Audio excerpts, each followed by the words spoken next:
Welcome back, and now we start the program in earnest. Monday, the 1st of October, marks Nigeria's 52nd independence anniversary.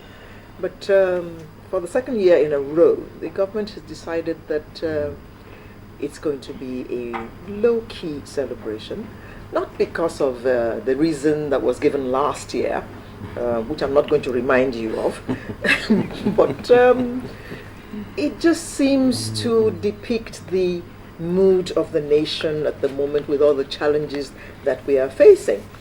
So the presidency, however, released a 157-page document detailing what it called the progress report of the President Goodluck Jonathan's administration. And it is entitled Sure and Steady Transformation.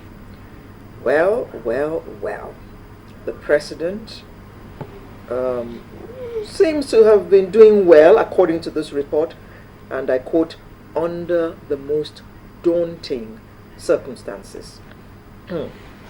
Well, we have a panel in the studio with us this morning to look at Nigeria's 52 years of nationhood, and it's my pleasure to welcome a social commentator, Dr. Austin Tam-George, right here on my left. Thank you for having me. Thank you. Next to him is Mr. Femi Adesina, who is the MD over at the Sun newspaper. The DMD. DMD. Good morning. Good morning. Thank you very much for joining us. We also have another journalist who's a member of the editorial board at the Nation newspaper, Mr. Soya Oni. Morning. Thank you for joining us Thank you. once again. Okay, thank you. Let me begin with Mr. Adesina, if I may. Nigeria will be 52 on Monday. Would you say that we are heading in the right direction at 52? Thank you. It's a tough one. Because if you ask the larger number of Nigerians, they will tell you they are dissatisfied with the way the country is. They are quite unhappy. They are depressed about how Nigeria is. Therefore, it would then be difficult for us to say that we are then on the right direction. Because if the generality, the majority of the people are unhappy, then we can't say we are headed in the right direction. Nigeria can be better. Nigeria should be better, a lot better than it is today. Okay, Dr. Tam-George, let me narrow it down a bit. President Jonathan has been there for about a year and a half. Yes. Would you say that he departed from the position where he just spoke about, and he has now taken us in another direction, which might take us where we want to be? Well, the president has what he has articulated as a transformation agenda. I'm a student of language, and I know that transformation is a very strong word.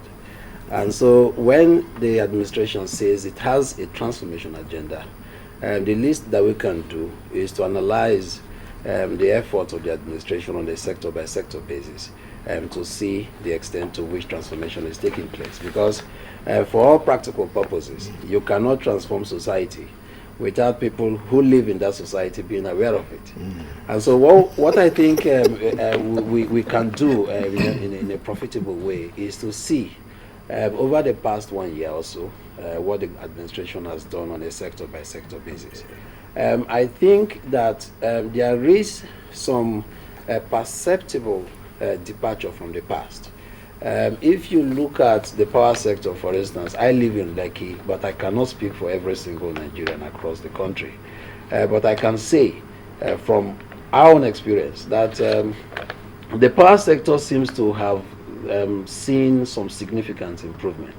When Obasanjo was in office, we had a production capacity of just slightly over 2,000 megawatts of electricity.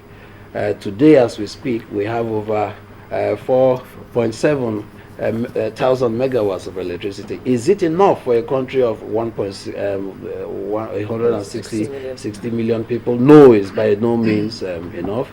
We still produce insufficient power for our population. What we have is still far less than, for instance, what they have in South Africa, with a population of 47 million people or so. They produce over 40,000 megawatts of electricity. So we still have a long way to go. But if you ask me whether we are on the right trajectory, I think that there is a lot of cause for hope. And there's no place for despondency, I think. Mr. Oni, what's your take? I would rather look at it from a fairly more fundamental basis.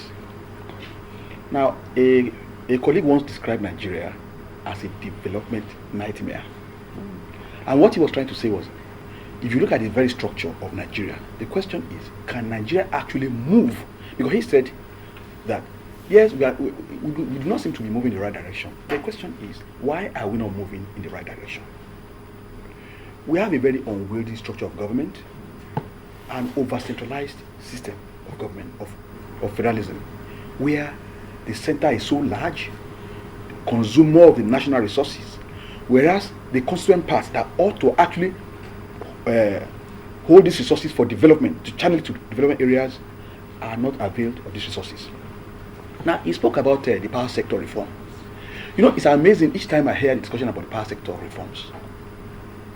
This country, prior to 1999, had a total installed capacity of close to 5,000 megawatts. By a curious arithmetics, we are still talking about 4,700 after an investment of in excess of $16 billion. Now, you ask yourself, are we truly moving in the right direction? Now, let's even assume, at a point in time in this country, I think around 2006, the then President Obasanjo said that this country actually held the world record in the number of the turbines it had ordered. As a matter of fact, at that time, those capacity was in excess of 10,000 megawatts. Several years after. Now, the normal turnaround cycle from ordering to installation is supposed to be about 24, 25 months. At worst, 36 months. Obasanjo has been out of office now for how many years? And yet, we are still talking about 4,700 megawatts. Somebody somewhere needs to ask the very, very fundamental question. How can you talk about moving in the right direction when the indices seem to be pointing the other direction, that we are actually regressing? Now, I agree, yes, we made some kind of progress in terms of probably laying some fairly reasonable basis for unbundling sector. We've had the power sector roadmap.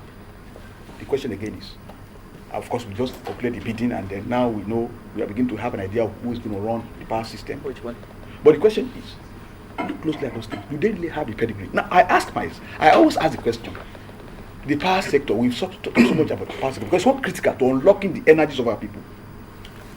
Who are these investors? Now, I expected to see some big names in the power sector, global names. I didn't see any.